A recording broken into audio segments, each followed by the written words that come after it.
Donc, nous faisons fonction d'ambassadeur. Ce point est très important. Et ça nous permet de commencer à saisir quelle est réellement notre identité. Cette question d'identité est capitale. Parce que beaucoup des difficultés que les chrétiens rencontrent dans leur vie chrétienne tiennent au fait qu'ils ne connaissent pas leur identité de chrétien. Ils ne connaissent pas. Ils n'ont pas pris le temps de méditer pour réellement comprendre qui ils sont devenus. Nous sommes passés de la mort à la vie. Mais ce n'est pas juste une question d'assurance incendie. Je ne vais pas aller en enfer. Il y a un nouveau statut, une nouvelle identité, une nouvelle façon d'être et de vivre qui nous a été donnée. Et c'est vraiment le b.a.-ba de la vie chrétienne, mais il faut continuer toute notre vie à méditer là-dessus. Parce que la conscience que vous avez de votre identité va définir votre vie, ce que vous croyez, ce que vous acceptez, ce que vous refusez. Beaucoup de gens capitulent devant les attaques de l'ennemi parce qu'ils ne savent pas qui ils sont. Alléluia. Alléluia. Je partageais à l'intercession hier comment j'avais fait un rêve très, très étrange. Je me suis réveillée un matin rempli de mauvaises pensées.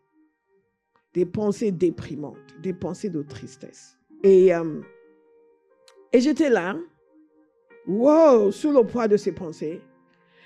Et j'avais une pensée, non, il faut que tu écoutes un message. Je dis, non, je ne vais pas écouter un message. Il y a, la vie de Dieu est en moi. La vie de Dieu est en moi. L'Esprit de Dieu est en moi. Les ressources divines sont en moi. Je vais les faire ressortir. Et je vais les faire ressortir, anéantir cette attaque. Est-ce que vous comprenez? Et c'est la raison pour laquelle il faut écouter le Saint-Esprit à chaque fois. Il ne faut jamais succomber aux attaques de l'ennemi. Jamais. Jamais, jamais, jamais. Jamais commencer à... Non. Jamais. Jamais succomber. Mais il ne faut pas non plus être trop formaté. Écoutez le Saint-Esprit. Donc, je dis, non, the life of God is in me. I will pull it out. Et je suis restée allongée et j'ai commencé à méditer sur la bonté de Dieu. J'étais encore assaillie, mais c'était méditer sur la bonté de Dieu. Et conscient du fait que l'Esprit de Dieu est en moi. La vie de Dieu est en moi. Et à un moment donné,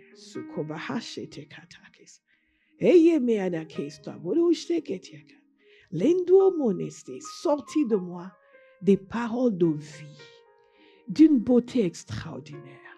Je me suis entendue déclarer la vie, déclarer la parole de Dieu, déclarer des choses d'une telle profondeur et beauté. Même moi, j'étais waouh. Est-ce que vous comprenez? Waouh. Et je continue à parler, à parler, à parler, à parler. La présence de Dieu m'a envahi. J'étais juste là, je parlais. La vie de Dieu, c'est comme si, flowing out. Life flowing out. Même là, en parlant, je suis envahi. Life flowing out. Moi, c'est inutile de vous dire que toute l'attaque a disparu. Je ne pouvais même pas la trouver si je devais la chercher. Mais rempli de la présence de Dieu, rempli de la conscience de Dieu. Et commencer à chanter en langue. Pas en essayant, non, just flowing in the spirit. Pourquoi?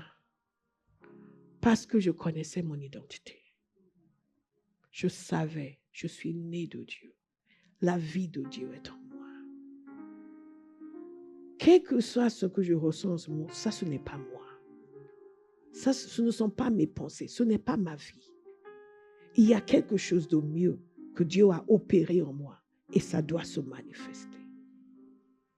La conscience que vous avez de votre identité va définir vos réactions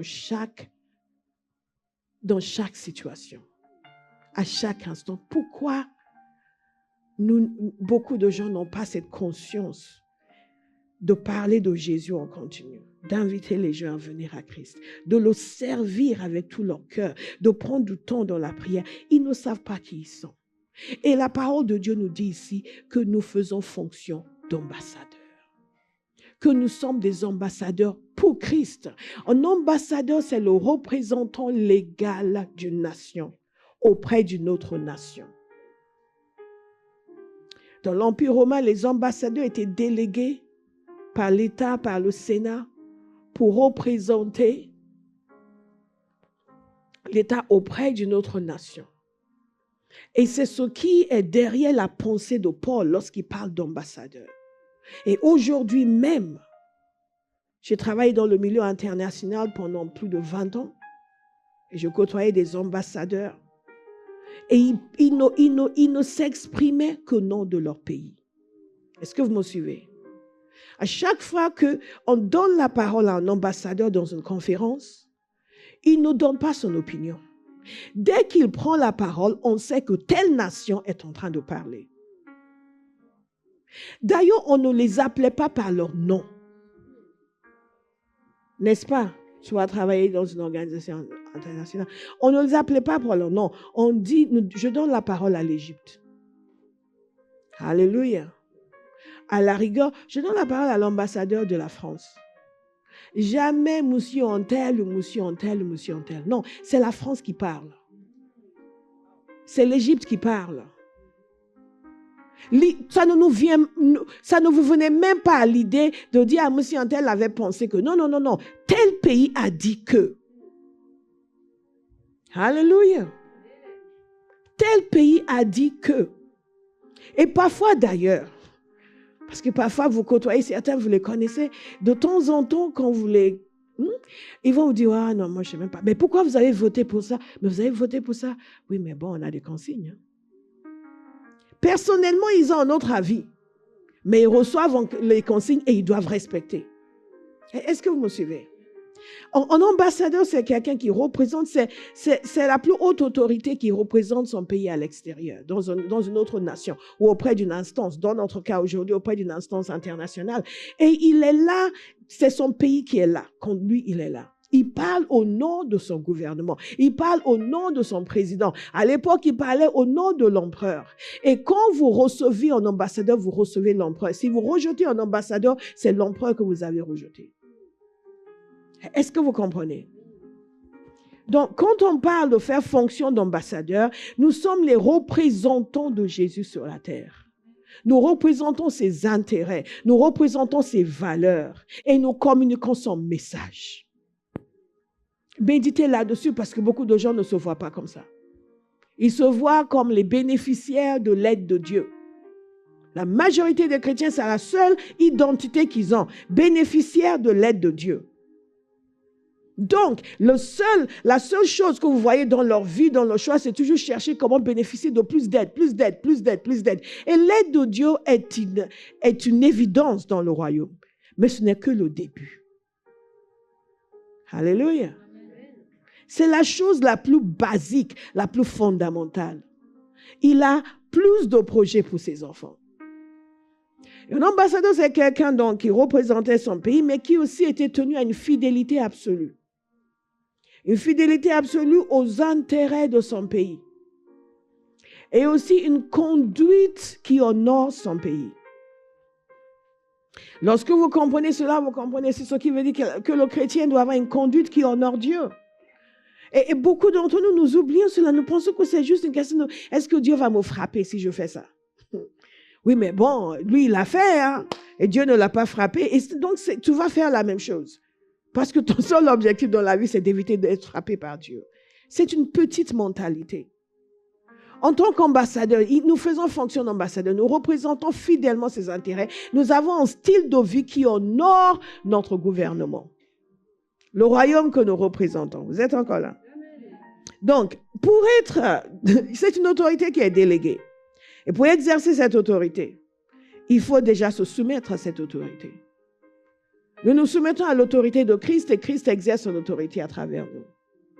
Une autorité à laquelle nous ne sommes pas soumises ne peut pas être exercée à travers nous. Et c'est la raison pour laquelle dans beaucoup de situations, les chrétiens n'arrivent pas, même en déclarant la parole de Dieu, voir les choses changer parce qu'eux déjà ils ne sont pas soumis à Dieu. Dites à quelqu'un, soumets-toi à Dieu, bien-aimé. Et les circonstances vont se soumettre à toi. Alléluia. God is good. Donc, nous le représentons fidèlement, nous déclarons ses paroles et non pas nos opinions. Nous sommes étrangers sur la terre. Parfois, nous nous installons tellement que nous sommes prêts à adopter la même façon de faire que les gens que nous voulons amener à Christ. Et donc, ils ne voient pas de différence entre nous. Vous vous souvenez de l'histoire de cet homme que j'avais rencontré aussi? Lors d'un voyage, je crois que c'était en Bulgarie, une conférence. Et qui était chrétien? Il était content que je sois chrétien, on discutait. Il était venu représenter son pays. Et il y avait un de ses amis qui était là et il voulait que je l'évangélise, enfin on parlait de foi. Et son ami après m'a parlé, il m'a dit, lui, il n'est pas sérieux. Ils travaillent dans le même bureau. Et il dit, ils prennent tous des pots de vin, y compris le chrétien. Tous sont corrompus. Et donc, il veut annoncer l'évangile à son collègue, qui voit qu'il n'y a pas de correspondance entre sa corruption et la foi et sa foi. Et il a dit, il est même venu à Paris. Tu te souviens de lui? Il est venu quand on était à Paris. Il est venu au culte. Il a dit, écoute, moi, il a été clair que lui, il n'était pas converti, il n'était pas chrétien. Lui, il était corrompu, mais que l'autre, ça ne correspondait pas. Et il expliquait que même, ils volent tous de l'argent. Mais c'est lui qui aide les secrétaires de ce monsieur, qui est censé être chrétien. Que non seulement ils volent, mais ils n'aident même pas ses secrétaires. Quand elles ont un problème, elles ne vont pas vers lui, elles viennent vers l'autre qui n'est pas chrétien. Je dis cela parce que beaucoup d'entre nous, nous ne sommes pas efficaces comme ambassadeurs parce que nous voulons annoncer Jésus aux gens, mais les gens autour de nous, ils voient notre manière de vivre. Il y a des personnes qui vont vouloir vous poser des questions simplement en voyant votre manière de vivre. Il y a des personnes qui vont être fermées à l'évangile en voyant votre manière de vivre. Cet homme, parce que je lui ai parlé, n'était quand même pas fermé parce qu'il est venu. Il était à Paris pour une mission et il est venu au culte. J'ai pu lui parler encore. Mais son ami n'aurait jamais pu l'amener à Christ parce que son style de vie était un démenti de l'évangile qu'il disait croire. Lorsque nous allons terminer, je vais inviter quelqu'un à se poser devant Dieu, à se dire, Père, est-ce qu'il y a quelque chose dans ma vie, dans mon comportement qui fait que mon entourage refuse mon Dieu? Est-ce qu'il y a des choses qu'ils font et que vous faites avec eux? Ils sont contents que vous les fassiez avec eux parce qu'ils veulent l'accompagner dans le péché. Mais quelque part en eux, ils se disent, si sa foi était sérieuse, elle ne fera pas ça. Et qu'ils peuvent même ne pas le dire parce que ça les arrange que vous fassiez ça avec eux. Mais c'est la raison pour laquelle ils ne suivent pas. Quand vous dites, tu as donné ta vie à Jésus, oui, oui, oui, ma chérie, oui, oui. Mais dans leur cas, c'est comme ça. Vous êtes la lumière du monde. Une ville située sur une montagne ne peut pas être cachée. Alors pourquoi vous cachez votre éclat? L'intention de Dieu, c'est de sauver et de faire briller. Et cela publiquement. Parce que ceux qui vous entourent doivent voir la main de Dieu dans votre vie, la transformation qu'il opère en vous. Et comment votre vie est passée à une autre dimension. Et ça va les amener à glorifier Dieu. En d'autres termes, ceux qui ne sont pas convertis vont se convertir. Ils vont commencer à louer le Seigneur. Ils vont dire, j'ai vu ta vie. Je vous ai souvent parlé de cet homme qui nous avait pris en stop. Il a fait briller sa lumière. La lumière de sa famille a brillé. Quand nous sommes allés manger chez eux, ça m'a donné envie. Moi qui étais une mécréante, ennemie de l'Église. Mais j'ai vu leur lumière. J'ai vu la gloire de cette famille. Et j'ai glorifié Dieu à cause d'eux. Parce que j'ai reconnu que ceux-là, c'est des chrétiens. Et si mon cœur n'était pas si endurci, j'aurais pu donner ma vie là. Parce que j'étais frappée par ce qu'ils portaient, ce qu'il y avait sur leur vie. Cet homme, sa manière d'être, sa femme, ses enfants, leur lumière a brillé. Et aujourd'hui, combien d'années plus tard, j'en parle encore. que ce soit votre témoignage. Vivez votre vie dans la grâce de Dieu, dans l'obéissance à Dieu, au point où sa lumière va briller à travers vous et les gens qui vont vous rencontrer vont avoir envie de connaître votre Dieu. Nous ne pouvons pas dire aux gens de venir en Jésus que nous ne reflétons pas. Votre vie ne peut pas refléter les ténèbres et votre langue les appelle à Jésus. Il y a une incohérence. Vous serez mes témoins. L'ambassadeur représente Christ. Ambassadeur pour Christ et témoin de Christ. Un témoin, c'est quelqu'un qui va attester de ce qu'il a vu et entendu. Je me souviens une fois, les anciens connaissent cette histoire. La seule fois où j'ai été au tribunal à Paris, un jeune homme que nous avions rencontré, qu'un ami avait rencontré, qu'il avait amené à Christ. Il était d'origine berbère, musulman. Il a donné sa vie à Jésus. C'est vrai qu'il était un voyou avant, mais il a changé de vie. Mais un jour, il a disparu. On nous a dit qu'il avait été arrêté. Et on ne pouvait pas le voir, on voulait même savoir est-ce qu'il avait un avocat, etc., etc. Finalement, on a appris qu'il avait un avocat commis d'office, mais on ne pouvait plus rien faire. On est allé. Moi, j'étais la seule qui pouvait aller. J'étais allée à son procès et j'avais vraiment mal au cœur. J'avais mal au cœur parce qu'il a été condamné. J'avais mal au cœur parce que j'avais l'impression qu'il était condamné d'avance. Il était condamné d'avance parce qu'il avait un casier judiciaire, il avait un passé de voyou. Et on ne lui donnait pas de possibilité d'avoir changé. Il était condamné d'avance parce qu'il n'avait pas le bon faciès. Il était condamné d'avance parce que quelqu'un, un bon citoyen, l'aurait identifié. C'est tout. Sur les dires de quelqu'un qui l'aurait identifié comme celui qui a volé le sac d'une dame, l'aurait identifié. Et la personne qui l'a identifié n'était pas là. Il n'y avait pas de témoin. Et c'est ce qui m'a le plus attristé. Comment on condamne un homme, on l'envoie en prison alors qu'il n'y a pas de témoin? Chaque fois que je pense à témoin, je pense à Kader. Et on a été le voir plusieurs fois en prison. Et il s'en est pas remis. Et je me souviens, le juge avait dit, oui, il semblerait qu'il ait été recueilli par des protestants. C'est nous, c'est nous. Et il habitait avec cet ami, il l'avait accueilli dans sa maison. Mais il n'y avait pas de témoin. En dépit du fait qu'il n'y avait pas de témoin, il a été condamné. Un témoin, c'est quelqu'un qui atteste de ce qu'il a vu. Et quand il est dit que nous sommes les témoins de Christ, malheureusement, aujourd'hui, beaucoup de gens ne voient pas de témoins de Jésus. Donc, ils condamnent Jésus. Ils décident que, oh non, c'est de la religion, c'est la faute de Dieu, tout ça. S'il y avait un Dieu, pourquoi ceci, pourquoi cela? Mais est-ce qu'il y a quelqu'un pour être un témoin, pour dire, et ça dans le bon sens? Avant, c'était dans le mauvais sens. Non. Qui est Jésus? Est-ce que quand, à votre travail, les gens commencent à parler mal de Dieu, à dire qu'il y a encore ces histoires de Jésus, de religion, est-ce que Jésus est un témoin? Ou est-ce que vous faites comme si vous n'avez rien entendu? Moi, j'aime beaucoup quand les gens commencent à parler mal de Dieu. J'aimais beaucoup parce que ça me donnait l'occasion de parler bien de lui. Il y a des gens que ce n'est pas nécessairement facile de les évangéliser. Bon, je viens de parler de Jésus, mais dès qu'ils commencent à critiquer la religion, hey! C'est merveilleux. Parce que du coup, vous pouvez commencer à prêcher l'évangile. Ne fuyez pas quand les gens critiquent la religion. Insérez-vous dans la discussion. Ils ont le droit de dire ce qu'ils ont contre, vous avez le droit de dire ce que vous avez pour. N'est-ce pas? Finalement, c'est une discussion. Est-ce que Jésus est un témoin là où vous êtes? La parole dit, vous serez mes témoins.